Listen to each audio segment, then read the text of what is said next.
Hello friends, this is doctor Aditi Jain and you all are welcome to my YouTube channel ज्ञानवारिधि।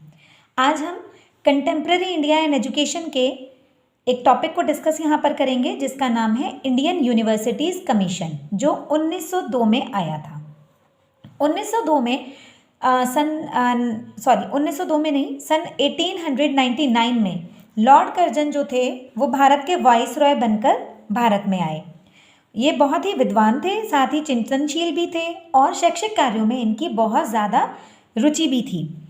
और विश्वविद्यालयों की ओर सुधार का जो भी प्रस्ताव पहली बार रखा गया या सरकार का जो ध्यान केंद्रित किया, उसका श्रेय इन्हीं को जाता है, लॉर्ड कर्जन को।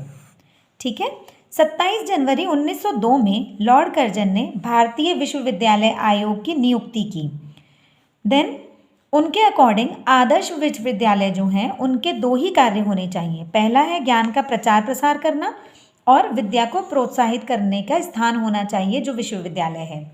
और साथ ही उसका दूसरा काम क्या होगा, मनुष्य तैयार करने के लिए एक कारखाने के रूप में काम करे, जहाँ पर अनुभवों के द्वारा चारित्र का निर्माण किया जाए और सत्य की कसौटी पर उसको कसा जाए।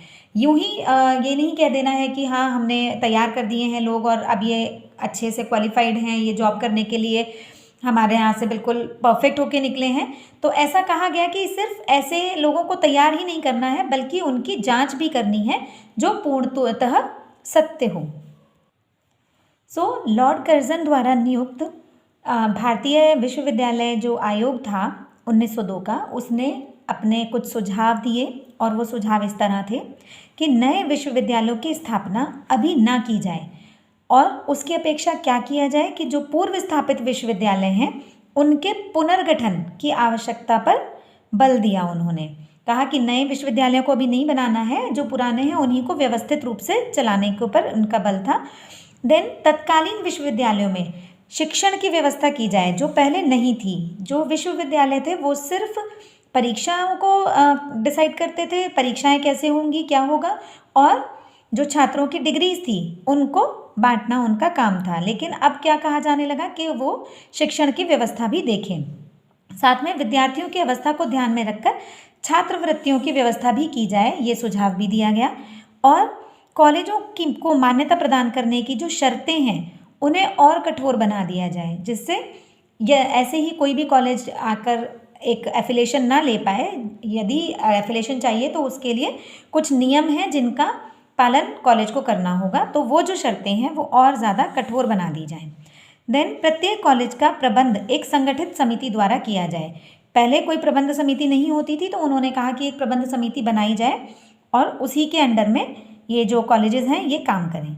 देन अंग्रेजी का शिक्षण तब प्रारंभ किया जाए जब छात्र अपनी मातृभाषा का ज्ञान अच्छे से अर्जित कर लें। जब तक उन्हें अपनी मातृभाषा का भी उचित ज्ञान नहीं है तब तक अंग्रेजी का शिक्षण उनको ना दिया जाए।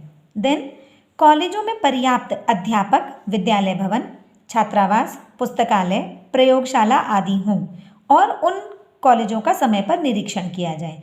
ये सब व्यवस्थाएं हर कॉलेज में होनी चाहिए। पर्याप्त वहाँ पर अध्यापक हों, विद्यालय भवन भी हो, छात्रावास आदि सभी चीज़ें हों और समय समय पर इन सब चीज़ों का निरीक्षण भी किया जाए।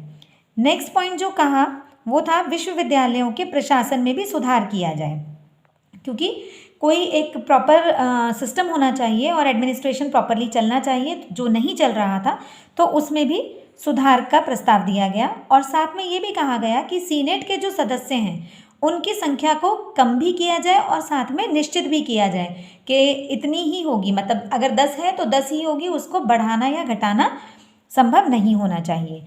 देन सीनेट में शिक्षकों का प्रतिनिधित्व भी होना चाहिए।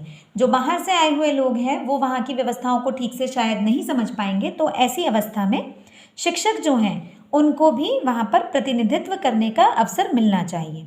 और लास्ट जो इनकी संस्तुति थी वो थी पाठ्यक्रम व परीक्षा प्रणाली में उचित परिवर्तन व संशोधन किए जाएं। जो चीज़ें यूज़फुल नहीं है उनको हटा दिया जाए और जिनकी आवश्यकता है उनको उसमें सम्मिलित किया जाए। और साथ में परीक्षा प्रणाली में भी जो परिवर्तन करने हैं वो होने चाहिए, ऐसा इन्होंने सुझाव दिया।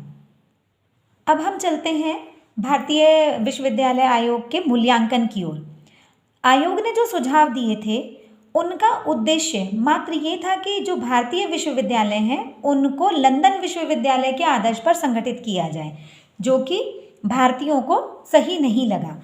नेक्स्ट जो इनका था सुझाव वो था कि नवीन विश्वविद्यालयों की स्थापना ना की जाए, उसका इन्होंने विरोध किया और उसका विरोध करके इन्होंने उच्च शिक्षा के प्रसार में बाधा उत्पन्न की, जो भारतीयों के लिए सही नहीं थी। साथ में प्रचलित परीक्षा प्रणाली को एक अनिवार्य दोष भी बताया और विश्वविद्यालयों की परीक्षा में प्राइवेट छात्रों के बैठने पर रोक लगाने का सुझाव दिया। ये सुझाव भी भारतीयों को पसंद नहीं आया, जिसकी वजह से लोगों में उथल पुथल होने लगी। और साथ में ही इन्होंने ये भी कहा कि द्वितीय श्रेणी के जो विद्यालय हैं, महाविद्यालय हैं, कॉलेजेस हैं, उनको या तो खत्म कर दिया जाए, उनको तोड़ दिया जाए, या फिर उनको उच्च श्रेणी में लाने का प्रयास किया जाए। यदि नहीं किया जाता है तो उनको खत्म कर दिया जाए, तोड़ दिया जाए।